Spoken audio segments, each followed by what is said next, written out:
Meditation is, there's also earplugs.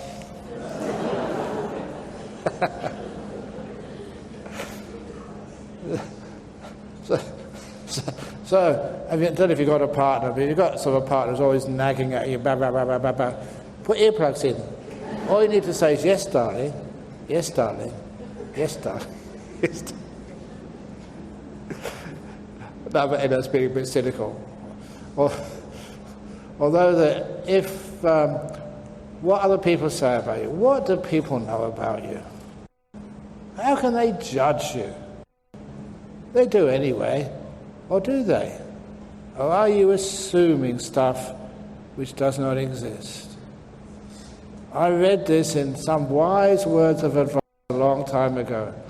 When you're a teenager until your early 20s, you're really concerned what other people think of you. You've got to be fashionable, you've got to be smart, you've got to be trendy. But when you get to your middle age, you don't really care what other people think of you. You know, because you're going to do it your way and just don't really worry about, fashion or makeup. I've never worn makeup. What people say about you. And then, when you finally get into your at least 60s, or if you're a monk earlier, you make the great discovery that why was I worrying what other people think of me? Or just denying what other people think of me, just doing it anyway. Because I found out that people weren't thinking about me anyway. People are usually thinking about themselves. They don't think about you when it comes down to it. Maybe a few people do, your close family, your loved ones. Other people, and how can you judge what they say? So, what other people say about you is just like Ajahn Chah's great advice. If somebody calls you a dog, not just dog, but the really bad words for dog. I think even in Malaysia it's a terrible thing to call someone, is that the case? Okay. Somebody calls you a dog. What should you do? Get angry? Get upset? Of course not. If somebody calls you a dog, just look at your bottom. See if you've got a tail. If you haven't got a tail, you're not a dog. End of problem. Just that person made a mistake.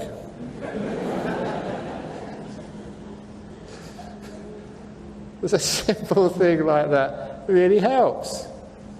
And anyway, if they really say bad things about you, why are they saying bad things about you? To try and upset you. And the problem is, if you allow them not just to hurt you once, but hurt you many times. They call me a dog. And you keep thinking about that all day. They call me a dog. They should not call me a dog. It's not right that they call me a dog. Who do they think they are calling me a dog? And you finally discover that they've just called you a dog 4 more times. Every time you remember it, they're effectively calling you a dog again. It's pretty dumb, isn't it? So just make it quick. They call you stupid. Have a look. Are you? If you haven't got a tail, forget it. But don't keep thinking about it day and night, day and night. That way they can only hurt you once. They'll never hurt you twice. Gives you freedom. It's the wisdom especially.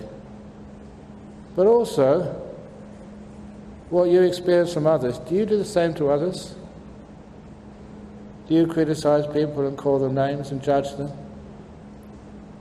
For goodness sake, be kind to people. And kindness also includes kind speech. Be kind to people. And if you're kind to people, there's so many benefits being kind. I saw Rupika over there. Rupi, she's my tea lady in KL. She's been making delicious Sri Lankan tea for I don't know how many years. So when I praise her, what do I get? A nice cup of tea. See, praise gets you everywhere. There's many benefits come from praising people. So, tonight when you go home to your partner, how lucky you are to have married them. And what a wonderful partner they are. And mean it. Praise them. Praise your kids for trying. It may not be the top kids in school. But anyway, if they are the top 5% at school, I said this before the Maha Vihara, if your children come 5% at school, you are bad Buddhist parents. Bad parents. If 5%, you're bad Buddhist parents. You know why? Because in Buddhism we follow the middle way. It's a sort of average, no. Then there's well done, the good Buddhist parents.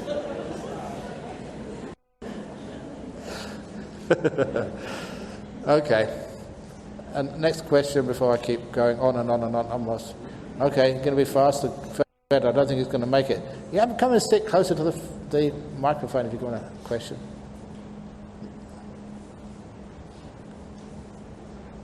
Okay, go ahead, yeah. Yeah, okay. Very good. Now, by the time he gets to the microphone, he'll be out of breath. Thank you very much. I appreciate you answering my question. Number one, I would like to know why did you, after having got your physics degree, you make a move to become a monk? Why? Question I ask you why. I would like to know how do we actually know when to give, to continue, you mentioned here, to give away. The whole world. When do we stop? We give all. We are giving everything. So when do we know we can stop? Yeah. And the last thing I want to know is, you mentioned about this dog, Indian dog, and you mentioned about a face that the mom, the nun, and just stay still and be silent, and that's it. That's the best way. I want to know how can you explain to me how that works? The best way is to stay silent.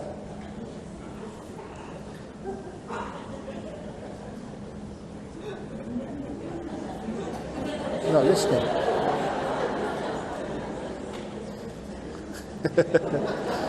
Okay, I won't stay still and be silent.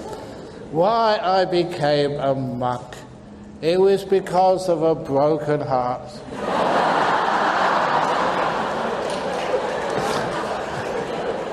I became a monk to forget. And I can't remember if that was right or whatnot. So it's logically consistent, because I can't remember anything like that. So I did forget, or it didn't happen, one of the two. No, I became a monk for the sake of happiness. More and more happiness.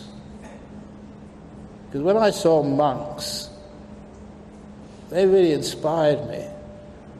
There was something about the meaning which they were given to their lives.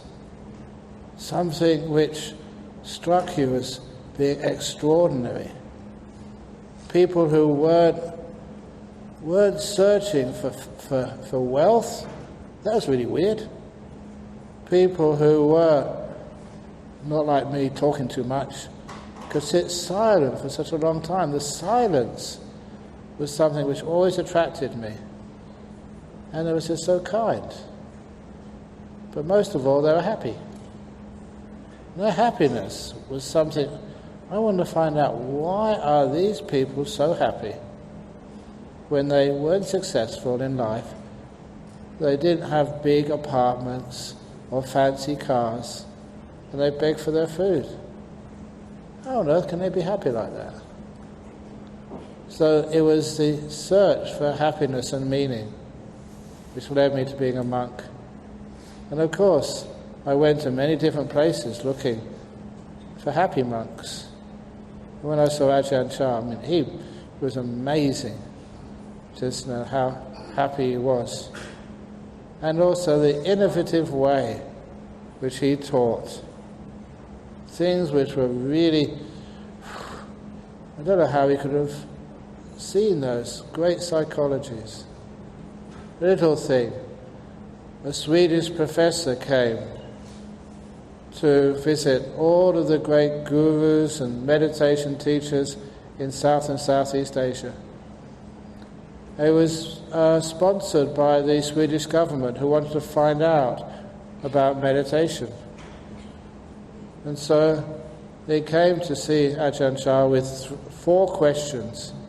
He asked the 4 questions of every meditation teacher, guru in South and Southeast Asia and East Asia, in order to standardize the research and to be able to compare the results. And so the questions they asked Ajahn Chah were, what is meditation? Why do you meditate? How do you meditate? And what do you get out of meditation? Now, I'm sure that each one of you could sort of give some sort of answer to that, but to do it so concise, so powerful, but also so funny, was Ajahn Chah's strength. So first of all, he asked for a piece of paper and a pencil. He's never ever done that before. So we all knew this is going to be fun. Ajahn Chah is up to one of his idiosyncratic tricks. And then, when he asked the question to be repeated, he scratched his head. He'd never done that before. He was a wonderful actor. And then he wrote down something else, and he answered the 4 questions and gave it to be translated to the Swedish professor. And as usual, the translator had to restrain himself from giggling and be serious. And he said, the master's answer to your first question, what is meditation? His answer is, what is eating? The answer to the second question, why do you meditate? The Venerable Luang Por's answer is, why do you eat? The third question, how do you meditate? Ajahn Chah's answer is, how do you eat? What do you get out of meditation? What do you get out of eating? Those were his 4 answers. And that poor Swedish professor, he was not happy. He said, I can't take that back to my government, I can't. He said, that's all you're getting. But they weren't joke answers. There's something really profound. What is meditation? What is eating? What is eating? Why do you eat? No, you eat is like food for your body, nutrition to keep you healthy, so you can perform your duties in life with a healthy body. It gives you energy. What is meditation? Food for the heart. Clarity for your mind. The ability, because we eat lots of junk food for the mind now. TV, internet, Game of Thrones. Junk food for the mind. And health food for the mind is meditation, or listening to a Dhamma talk, or doing some charity. That really gets huge energies and purity in your mind. How do you meditate? How do you eat? Why do you meditate? Why do you eat? What do you get out of meditation? Energy, clarity, and happiness. So beautiful answers. So that's why he went to someone like Ajahn Chah, who was far wiser than the Nobel laureates I used to hang out with in Cambridge. Comparing the two, and Ajahn Chah was so wise, innovative, to the point. Little questions. When is the best time to meditate? When is the worst time to meditate? Later.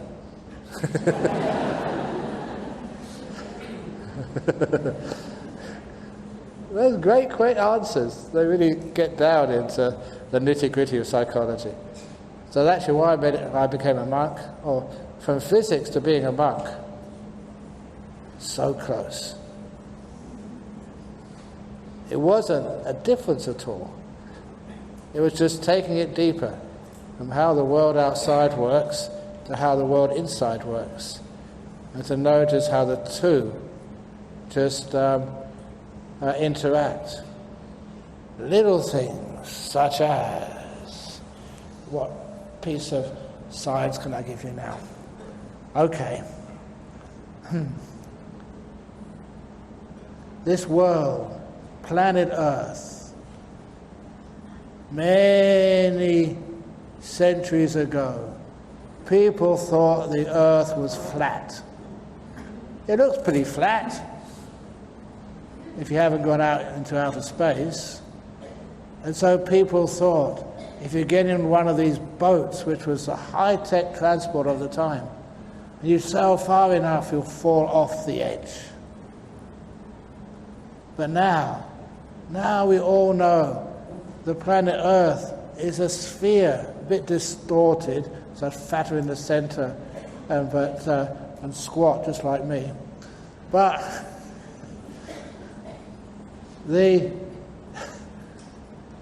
it's got limited area, as we all know, because of the crunch of people trying to find space, trying to find water, trying to find resources.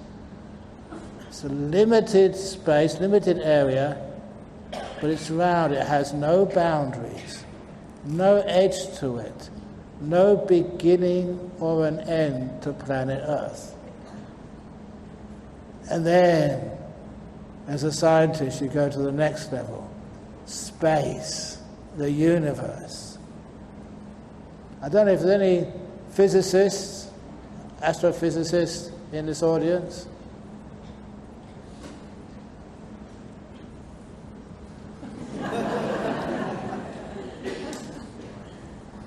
The universe. It's only got a limited volume. It doesn't go on forever, according to modern science. But it's got no edges to it. It's not as if you can go in a spacecraft and find the edge of the universe beyond which you can't go any further. That doesn't exist. Because even this universe is curved. It's got a limited volume and no boundaries. Just like the Earth, limited area and no edges. That is accepted by science, physicists. Now to go to the next level. Time. Even today, people think flat time,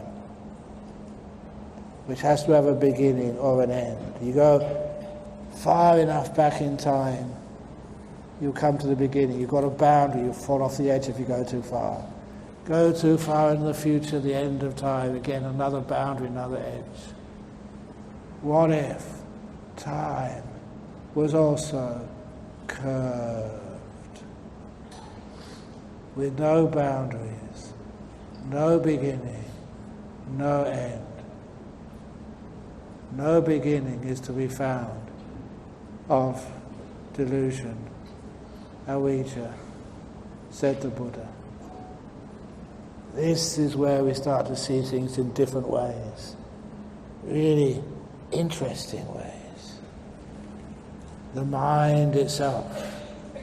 Do you know what the mind is? I will give you a very easy understanding of the nature of your mind. This, again, was brought up when I was in the UK. I was reminded of one of my friends who I grew up with in Cambridge. He got married and had kids, and his 5-year-old went to the first year at primary school, where the teacher asked this fascinating question: The question was, what is the biggest thing in the world? My daddy, said a little 5-year-old. Anyone's had children, you can understand. That is huge. Another one said, no, an elephant. Elephant is much bigger than her daddy. They'd just been to the zoo. No, a mountain is the biggest thing in the world. We're getting somewhere. And the daughter of my friend from Cambridge straight away stopped the conversation by saying, my eye is the biggest thing in the world. No one could understand what she meant. Explain. Well, she said, literally thinking independently, thinking outside of the box, as they say. Well, she said, my eye can see her daddy. My eye can see an elephant, a mountain, and so much more. If all of that can fit into my eye must be the biggest thing in the world. It's pretty smart for a 5-year-old. You're just looking at things from a different angle. But then, from that, you took it further. Because your mind can see everything your eye can see. And it can imagine things you'll never see in the real world. It can hear real imaginary sounds, smell, taste, real smells and real tastes and imaginary ones. And it can feel, touch. It can also imagine touch. It's like the old phantom limbs. And it also has its own huge area of knowledge.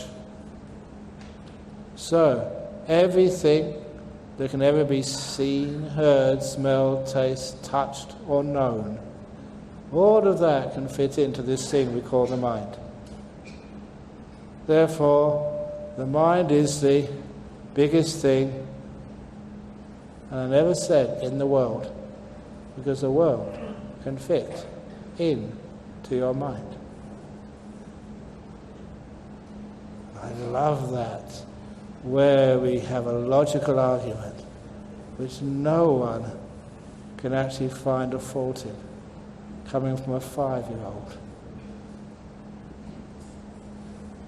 That is the nature of your mind. Everything you can ever experience can fit into it. Therefore, imagine how huge it is. The mind is the forerunner of all things. It's the chief. Please excuse me, you're not the chief really. The mind is the chief.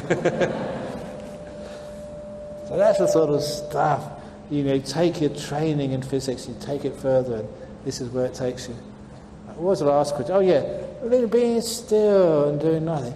Stillness is what energizes you. Stillness is where you get innovation from. Stillness is a huge source of energy. How many people can be still for a few minutes? In other words, sit there and don't even think a thought.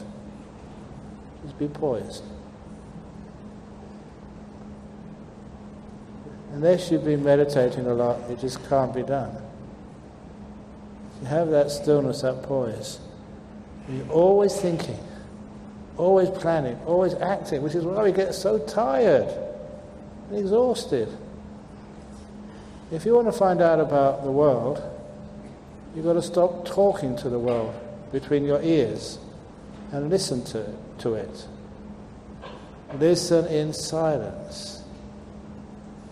Remember when you were at school or university, to be able to understand what the teacher or the lecturer was saying, you had to stop talking inside. Be silent so you can soak in all of that knowledge which they were giving you. But imagine you were at that lecture and inside you were talking, what are you going to do tonight after this teaching? I'm going to go, what am I going to have for dinner tonight? Oh yeah, there's a nice restaurant around the corner over there. Somebody told me it's really good, which means you're not listening to what I'm saying. The whole conversation going on in your head. That's like the opposite of stillness. If your mind is really still, you can listen to the teachings of the universe. the Dhamma. Or like that story about the lake in the mountains. If you go up into a mountain and you find a lake, especially on a full moon night, and there's no wind, and the surface of that lake is like glass, only then will you see an accurate reflection of the moon and the stars in the heavens above. If there's even a slight ripple, the image will be distorted. It's not the truth. It's really still. Beautiful images, reflections of the truth. That's why stillness, that's where wisdom really starts to come. That's a great thing to be able to cultivate. So anyway, giving, Ajahn Chah used to teach me, whatever you do, give it everything you've got. That's what I do when I'm teaching. I really give full energy. When I'm building, I really put all my effort into it. When I'm writing a book, I don't know, how many books have I written? I saw my brother the other day. It's actually, what day is it today? I'm jet lagged. Sunday, Monday, Thursday? Oh, Thursday. Thursday I spent the day with him and his children. You know what? He's got one nephew, he's got one daughter, one son, so I'm their uncle. You know what they call me? Munkle. Combination between monk and uncle. But sort of, I forgot my train of thought now. But why I mentioned him, blah, blah, blah, blah, blah, blah, blah. No, I forgot what he was talking about. So, yeah, anyway, that this is where the insight comes from wisdom. And so the insight comes from stillness. Wisdom comes from stopping and seeing. Not talking back. Oh, yes, right. While I was writing books, that's right. Because he was telling me, he was actually asking me, how many books have I written now? I don't know. There's always a new one coming out next week somewhere. But it always reminded me that one of the piece of advice I got, this was from a Zen monk when I was a lay Buddhist. And you know what this Zen monk told me? He said, anybody who writes a book will have to spend their next 7 lifetimes as a donkey. So I've got many, many lifetimes in front of me as a donkey. That's why I don't want to be reborn. Okay, so I don't know if I answered all those 3 questions from the fellow in red. Okay, you got one? Yes. Quick, fast. There's no one. Excellent, good.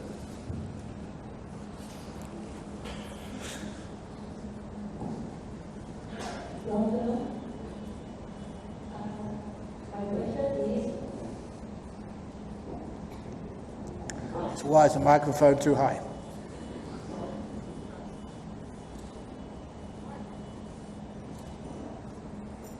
What is the understanding of wishes in Buddhist perspective?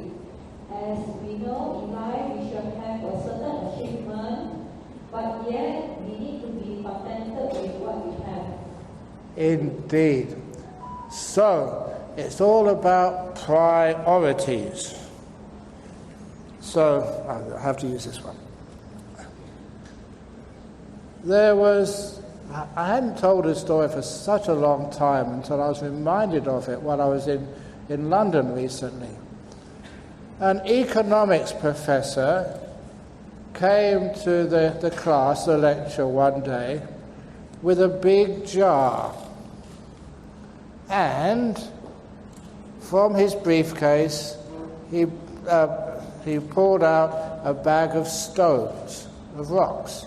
And one by one, without telling his class, his students, what he was doing, put one stone after another into the jar until he couldn't fit any more stones in the jar. And he asked the students, is the jar full? I said, yes. He smiled and from his briefcase took out a bag of little pebbles or gravel. And he could fit many of those pieces of gravel, small stones, in the spaces between the rocks. A bit of shaking here and there. And so obviously the students had been wrong. The jar wasn't full. Could you get smaller stones in? And so he asked again, is the jar full now? No. He took out a bag of sand and poured the sand, very fine sand, into the jar, shook it, and much of the sand found its way in the spaces between the rocks, the gravel. And so one more time, is the jar full now? And they said, no, you'll find some other way to put something in. And he smiled, he caught the pitcher of water and poured the water in the jar. And that managed to find its way between the spaces between the sand, the gravel and the rocks. And after he'd finished, he asked his students in economy, what does this demonstrate? What is the meaning of this simile? And one of them put their hand up. In modern times, he said, it shows us, sir, that no matter how busy we are, we can always fit something more in. He said, no. The meaning of this simile is, if you want to put the big rocks in, the precious stones, you have to put them in first, and all the other things later. Story of precious stones. So in your life, busy life, family, your own physical and mental health, meditation, your spiritual life, why is it people schedule that in after? In other words, they try and put that in last of all. You can't put big important rocks in last. You won't be able to fit them in. Other things you can fit in. So life is all about priorities. And there are some things which are really important to you. Especially just some peace, which is a lack of peace is a cause of mental health problems. And please excuse me, I reckon there's so many cancers are caused because people don't know how to relax and rest. Their body just gets so worn out and tired. So many arguments. Develop the simile of the guitar string. Imagine a guitar string. It's stretched, it's under stress. Something hits it, which it has to sooner or later. Bing! It makes a loud resonance. You loosen the tension, and something hits it. Bing! It's a low pitch and a very dull sound. Hardly hear it. Imagine that guitar string totally relaxed, totally loose. Things happen to it in life. It doesn't make any sound at all. It doesn't resound. That is the explanation which I give to the lack of resilience of people in today's world. Health resilience or emotional resilience. Whereas before, someone will call you a dog, you just laugh. Nowadays they call you a tiny thing, and you put a workplace complaint into the office or whatever. And of course, we're so tense, which is why the small things really affect us. That's one of the reasons why our body is so tense, so tight, doesn't know how to relax. A little virus comes along and you catch it. Last March, April, May. You may have seen many of my YouTube talks, I was coughing all the time. I found out what it was. It was, you've had all these viruses. You've got swine flu, bird flu.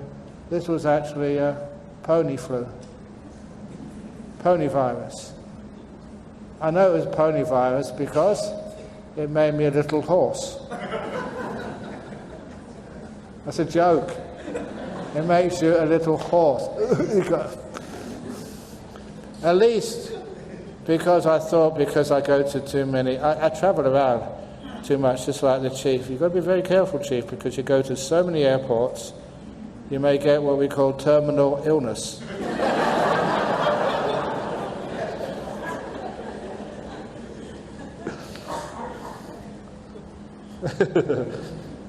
Anyway, just all these silly stories. What is the last part of the human body which turns off when you die? The last part which stops working when you die. It's not the brain, it's the pupils of the eye. Because the pupils dilate.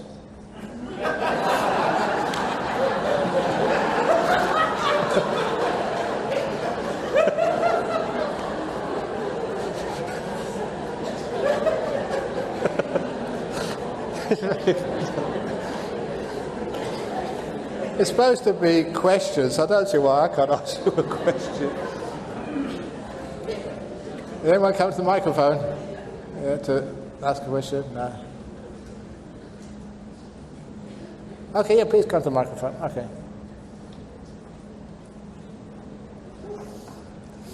So much for sharing. I just want to know, what is the thing that you would advise to people who is undergoing terminal illness, I would say, in this case is cancer. Yeah. What is the right thing to do, and what should the family and friends do? What would you advise? Thank you. Okay. About the real terminal illness, terminal cancers and things.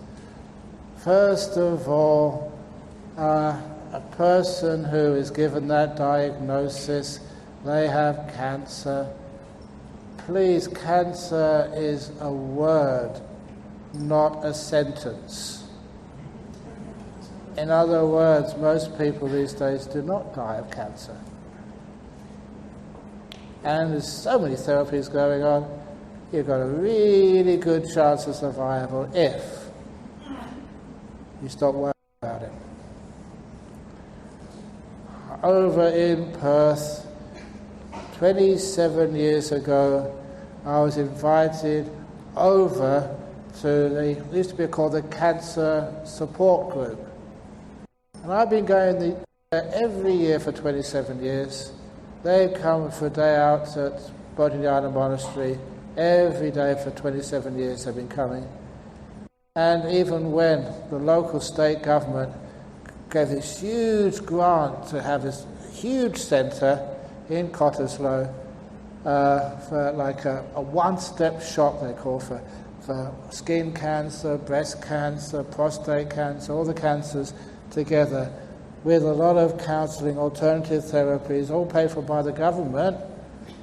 They invited the Premier, which is like the head of the state of Western Australia, and me. We were the two VIPs. No archbishops, no sort of great donors, just the two of us. And I said, why me? Why did you invite me? It's a great opportunity, because I did some holy water, and with great pleasure I sort of sprinkled the Premier. But why me? And that's when they told me that there was one woman, the first time I went there, she'd had breast cancer. She was in remission, but she was so terrified and anxious. The same question she'd asked the psychologists, the doctors, the specialists, and then she asked me. I never knew the background. She said, what would happen if it came back? Because she was so afraid of it coming back. It was a very traumatic, difficult time. Obviously, it's never good, but it's much worse in those days. So she said, I don't think I could stand it if it came back again. What would happen if it came back? And you know what a Buddhist monk says? He said, what would happen if it didn't come back? And that just turned the whole thing upside down. She understood. She was worried about what would happen if it came back. And that worry, that anxiety, would increase the probabilities of its return. As you all know, the worry, the stress, you're pulling my robe, soon it's going to break. So she got it straight away. And she was one of the leaders of that group, so she's been coming back every year for the last 27 years. She's come back every year. The cancers never came back, but I've come back every year and she's come back. There's a beautiful little story there, how the cancer's there, so please, the whole family, don't make it worse. Say, oh, that's terrible, we don't know what to do without you, oh, what are we going to do? Please, don't put your emotional problems onto the person. It's already got enough to deal with. And anyway, they're not a cancer person. They're a person with cancer. There's more to them than that. There's a whole body there which hasn't got cancer. You've got a tumour in one place. What about the rest of the body? Focus on that. Bring that up so that is energized to deal with the tumour, whatever's there. And there's so many ways, especially through meditation, positive thinking, where you can overcome cancers. To the point that many years ago, when I was in Taiping, and then just going over to Penang, and in the car with me was a lady who was an oncologist, specialist, about to retire in a year's time, and she said, now I don't really need to look at the biopsy reports or really concern myself whether it's stage 1, 2, 3, 4 or whatever. I know 95% accuracy, she said, whether the patient's going to survive through their attitude. She said, through how they're dealing with this. She said that was the most crucial part of survival. And that was from what I thought was an expert here in Malaysia. So if you have a cancer, then remember it's not the end of the world. It's probably just, these days it's like another disease, like a flu or a dengue or something. Honestly, there's so many more understandings about cancer. And nice thing to do, the cause of the cancer, which is stress, usually see if you can change your lifestyle, like many people do. And I can't say this, I've never had cancer, but these people say it was the best thing which ever happened to me. I don't know how many people have told me that. Changes their priorities in life. That jar with the stones in.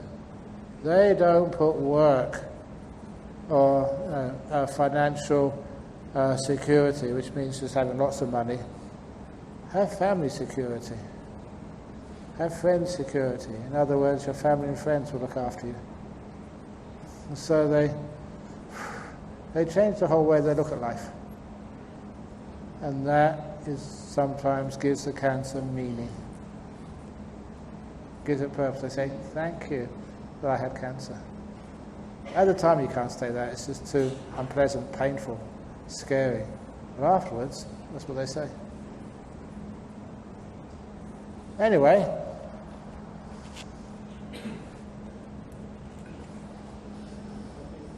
okay, another question? Comment? Okay, please come. Yeah, go on. I have a question that somebody, my God.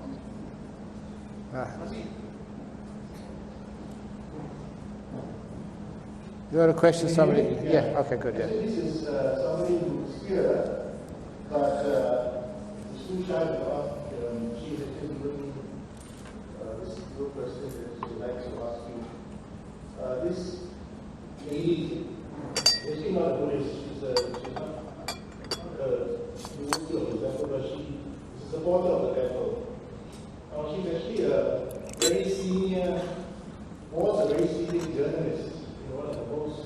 the speeches, publications, the newspapers, and these kind of things.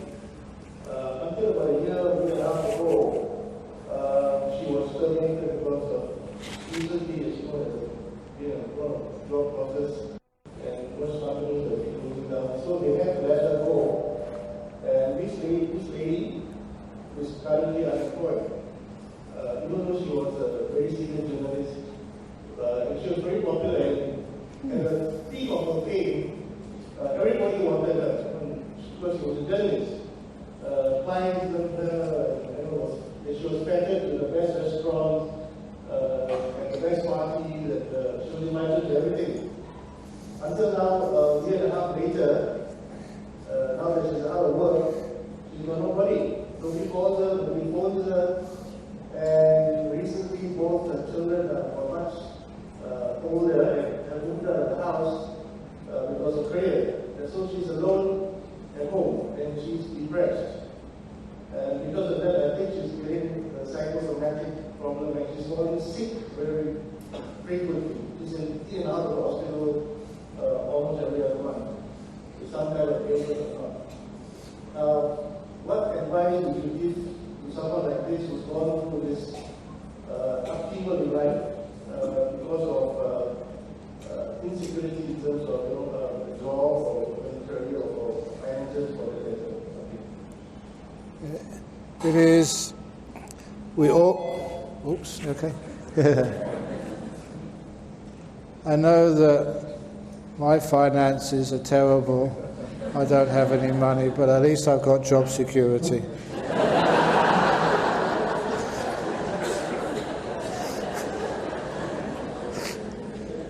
But anyhow, and my retirement, I don't have a retirement plan, except for my retirement being out of this world.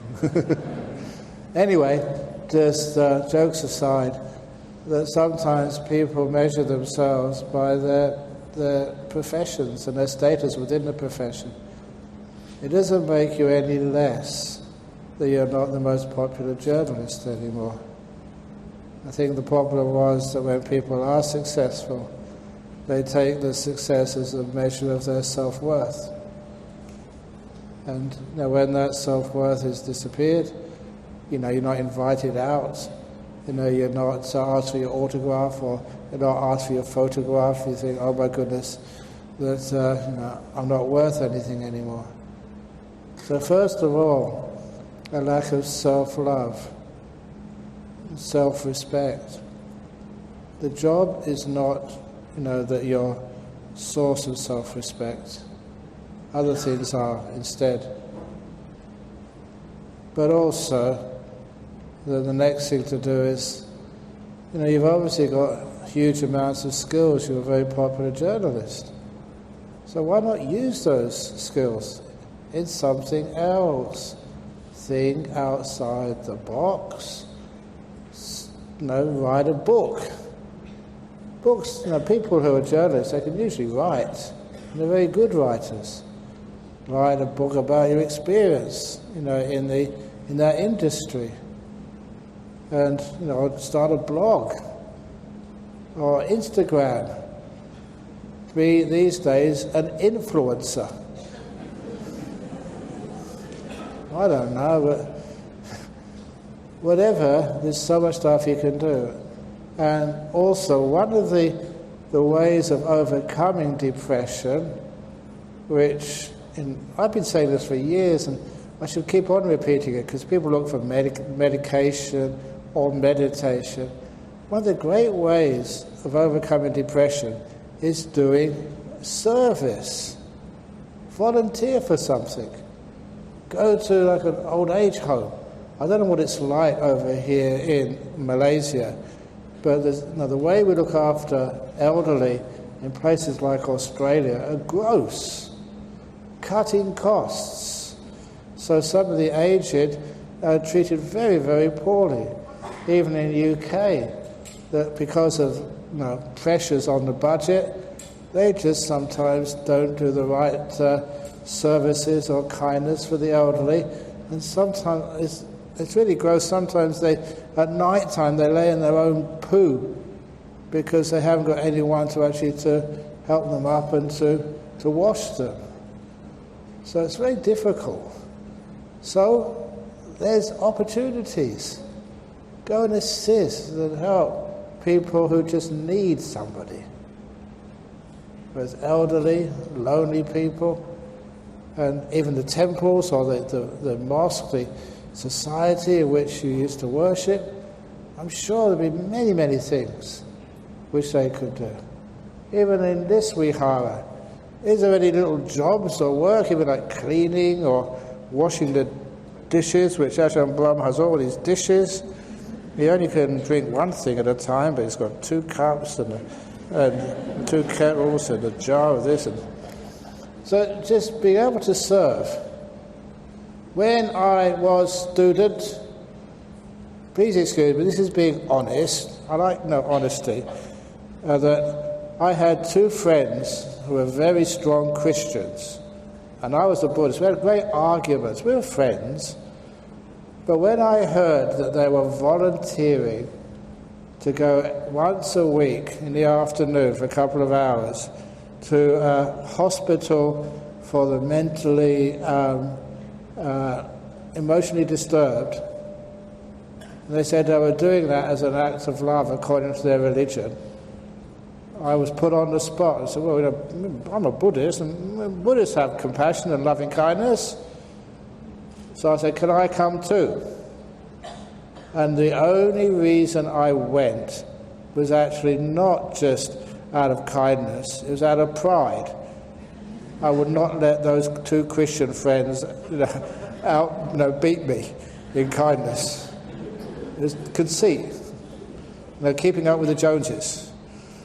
So, okay, I went, first of all, grudgingly, but then I went every Thursday afternoon for 2 years. And I loved it. I learned so much. It was working with people who had Down syndrome. And this is where there's no such thing as a person who's a schizophrenic. There's a person. Sometimes put them in the box, they're schizophrenic, and just push them away into some institution and forget about them. No. These are sort of Down syndrome, people with Down syndrome had huge amounts of amazing qualities. And I learned that the first time. I went there on a Thursday afternoon, and one of them, they saw me, took one look at me, and they came running up to me and gave me this enormous hug. And that was 70 or something. And I was heterosexual, I was never homosexual. To be hugged in public by a boy, that was very uncomfortable for me. And especially being English, you know what English are like with their emotions. Stiff upper lip. But there he was hugging me. And I said, why? He said, what happened? And what had actually occurred the night before I split up with my girlfriend. Simple thing. He knew it straight away. And that really rocked me. How can this person just see from my features how I was really sort of upset? No one else saw that. Their emotional sensitivity was huge. And I really respected those friends after that. To the point that much of, I think I mentioned this in a book I wrote recently, much of what is called these days emotional intelligence, which helps me be a teacher, much of that I learnt at Fulbourn Hospital volunteering with the Down syndrome friends. How to feel rather than think. So, I volunteered and it really helped my career as a monk. You volunteer and it's amazing. First of all you think you're giving, but you get much more than you give. Thank you. So thanks for that question. So try volunteering, yeah, okay. You ask how we as parents can help our grown-up children who have become atheists to have spiritual life and open their hearts to religion. Thank you. Okay. I think one of the things is to make religion more relevant to that generation, because to make sure that they can understand it, and understand it really helps. And it's powerful. I don't know how many sort of people, especially those of the age of 18 to 25, 30, how they go through such difficult times without a spiritual foundation. And how some of those little things, like putting all these talks, podcasts on YouTube or wherever, because I think I mentioned earlier, over in UK, because that's just fresh in my mind, the first time just arrived and just was going, I forget where I was going to, Paddington Station, and this girl came up to me, and maybe she was, we can't really say she was Afro-English, she was in between. And anyway, she came up to me and said, are you that monk who goes on YouTube? I said, yeah, that's Ajahn Brahm. Oh, amazing. I'm so wonderful to see you save my life, going through a really difficult separation. And your talk on ending relationship was just, I've given it to all my friends, the same ages. So, there's a huge amount of benefit there from the precepts, from the wisdom of the Buddha, and from some of the compassion, but it does need to be packaged in a way that young people are not afraid, are not bored. So sometimes, I don't know if it's the same in Malaysia, but sometimes religion is looked upon as being boring, out of date, not keeping up. The kids will go there to please their mum and dad, but not because they really want to. How many people under 20 are here tonight? See? Oh, there's one or two. Yeah, hey, well done. Yeah, a couple. But it's hardly representative, is it? They make it sort of... Over here, I think, in the old days, in Malaysia, we had this wonderful idea that the youth, they've got the energy, they've got the ideas, the uncles and aunties have got the money. So that's what we should do. Uncles and aunties, okay, here's a budget, off you go. Do a YouTube or do a video or Instagram it or do something. We're not going to tell you what to do. A case in point is, I'm not quite sure, the presidents of this Vihara, how old you are to become a president. But there was this one young man who was a really good Buddhist, and I think he became the president of the Buddhist Society of West Australia in his 20s. And basically I use my leverage as a well-known monk to actually say, now let's get him on here, let's try it out. This young fellow in charge of our Buddhist Society of West Australia, and he was the one who started the podcasts. And he was such an early innovator of podcasts. He was interviewed by the BBC in London as one of the early innovators of podcasting in the world. And it was our talks, which is what he promoted. So our Buddhist Society of West Australia had an old monk, had other people who had the funds, had a young person who understood where this planet is going, and gave him, off you go. And he used to say it was not the leading edge of technology, he called it the bleeding edge of technology. We lost a lot of money at first because we didn't know what to do. But still, he managed to direct it into the future. And we've been reaping the benefits ever since. And you say, I know this is, no matter how wise an old monk can be, still there's some things which are just beyond me. And modern technology, Instagram, probably Instagram is old now, WhatsApp, Twitter. I always thought Twitter was what birds do. Okay, here's another. So, bird flu and swine flu. What's the difference in treatment of bird flu and swine flu? Bird flu is tweetable. Swine flu, you need ointment. Ointment.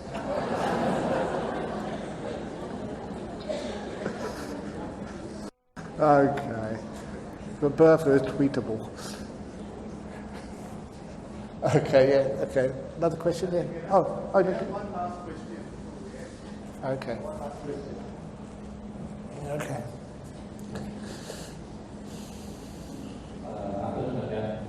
I just want to ask how efficacious is prayers? Because when we have problems or when we are sick, we will always pray.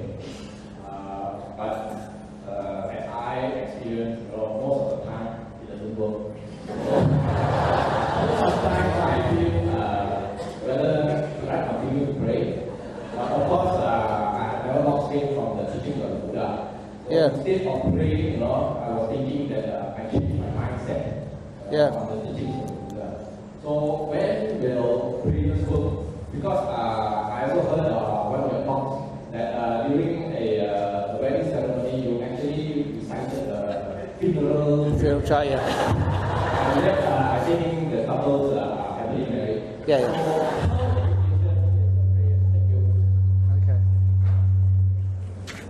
Thank you. Okay. So do you follow EPL soccer? The English Premier League soccer? You do? No, okay. How many of you here, say, follow like Liverpool soccer? A few of you. If you ever go to that stadium, do you chant and shout at them? In other words, that support has an effect on their performance. It encourages them.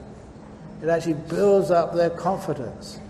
It actually makes them even rise to the occasion in the atmosphere of a soccer match. It's the same thing with chanting. At the very least, if you get some monks there or nuns around the bedside or whatever, and they really do some really strong chanting, it's like the supporters of a football team. They're cheering you on. Yeah, you can do this. It also has other effects too.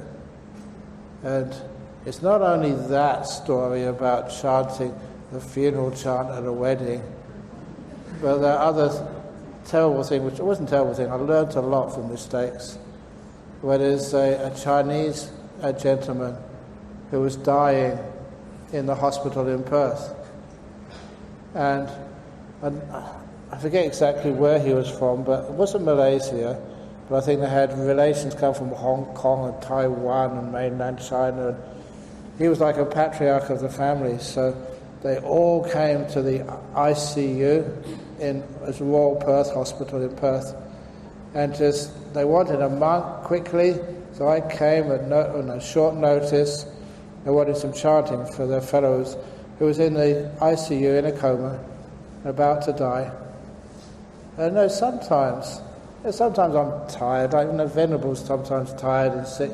Sometimes, your energy, even sort of in soccer, sometimes the team's not on their game, they lose. But this time I was really on my game, really energized, and I really gave some powerful chanting to this gentleman. I really zapped him. And he came out of the coma. He started recovering. And the doctors were amazed, but the family was so angry.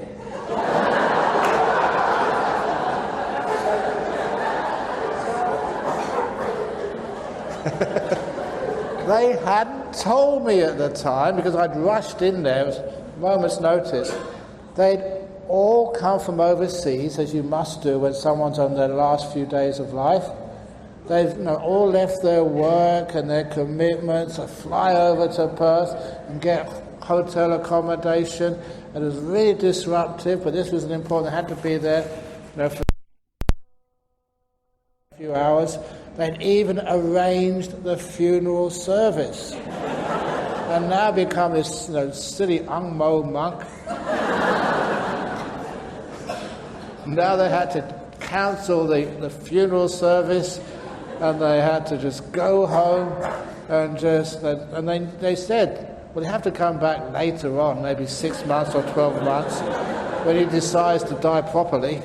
But for the time being, I caused them lots of problems by messing up all their arrangements. But I learned from that. And what I learned, what I do now for chanting, I always ask before I start the chanting.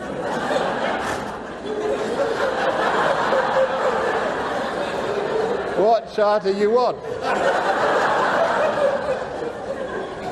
Die peacefully or recover.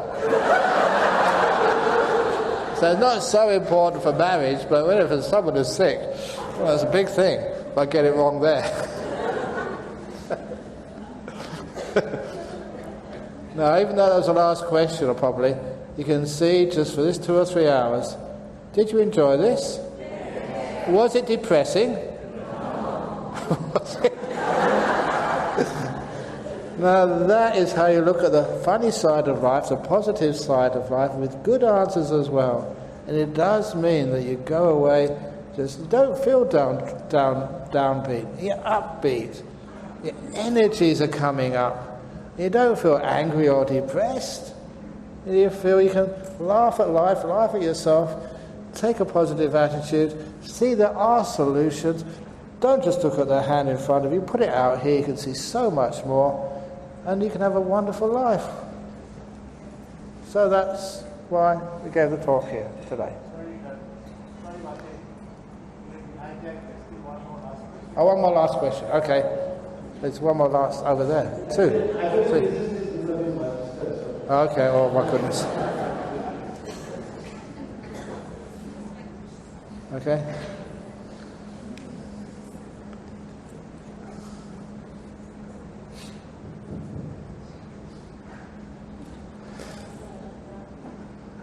Can't hear. Yeah. I've observed on YouTube there are lots of guided meditations. Yes. Practiced by Westerners, which are like quite a few meditations supposed like Sadhguru and Yeah. Abraham takes and Deepak Chopra and all those kind of Yeah. stuff. Is it the same as Buddhist meditation? I want to know. Is it in the same line, or is it just a calmness of the mind? Yeah. I want to know whether it's the way you do it in person, or Yeah. is it a digression? Look, if you wanted to, say, eat some really delicious, say, hoppers, you would go to a traditional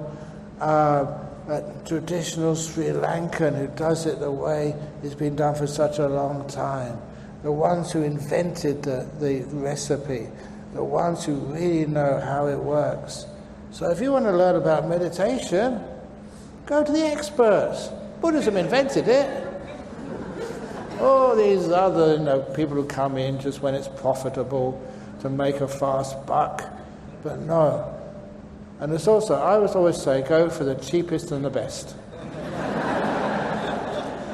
No, because these are some questions my Buddhist friends are asking me, whether they should follow. So I'm not sure myself, because I'm just a beginner myself. No, just tell them to follow the Buddhist ones. Because you don't usually pay for those. Some of these other ones, you pay a fortune for them. And sometimes, because we're not into copyright or just wondering about who invented this stuff, but some of these other people do. You know that I was going to a conference and somebody saw this latest therapy from Sydney, and this fellow was charging a fortune to attend his classes. And you know what the therapy was? He said the problem with people is they put their hand in front of their eyes and they don't put it out here. That's my simile. I invented that one. But I don't patent it. That's the trouble, because it's the cheapest and the best. Now get it from the source. Cut out these middlemen. Like Deepak Chopra. But it is the best, is actually from the source. And actually it's very good, wonderful that you have opportunity to have guided meditations, because too many people cannot get to a Buddhist center or to a vihara to be able to practice meditation, and doing it by themselves, they usually wander off all over the place. They just don't do it. But when you manage to do it with guided meditation, you can put these earbuds in, your iPhone, any place, any time, and you can just hear. It's like this woman said in Berkeley, because I was there in June, at the University of San Francisco. She went on stage to introduce me, and this is what she said. She said, "I go to bed with Ajahn Brahm every night." No, you don't. In the age of Me Too, that was what? And of course she laughed, and the audience understood what. She listens to my talks or the meditation every night to go to sleep. Even that, I just wondered, you mean my talks send you to sleep? But, it's true that please listen to them, any place, because it calms you down. It's just like Dhamma sort of has to go outside the temple and goes into people's lives.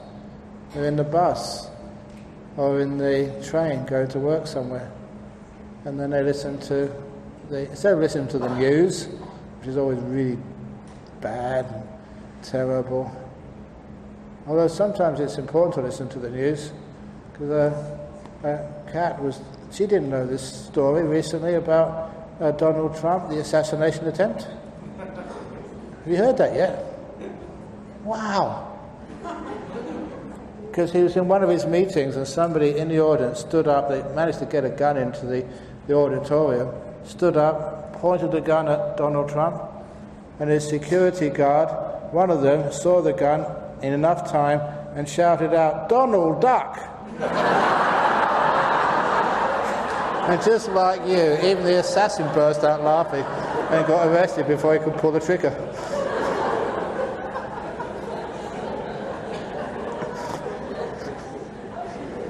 I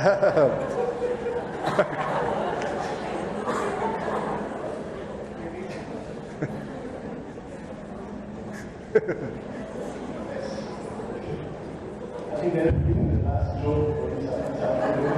And more this evening. Okay, on behalf of the committee of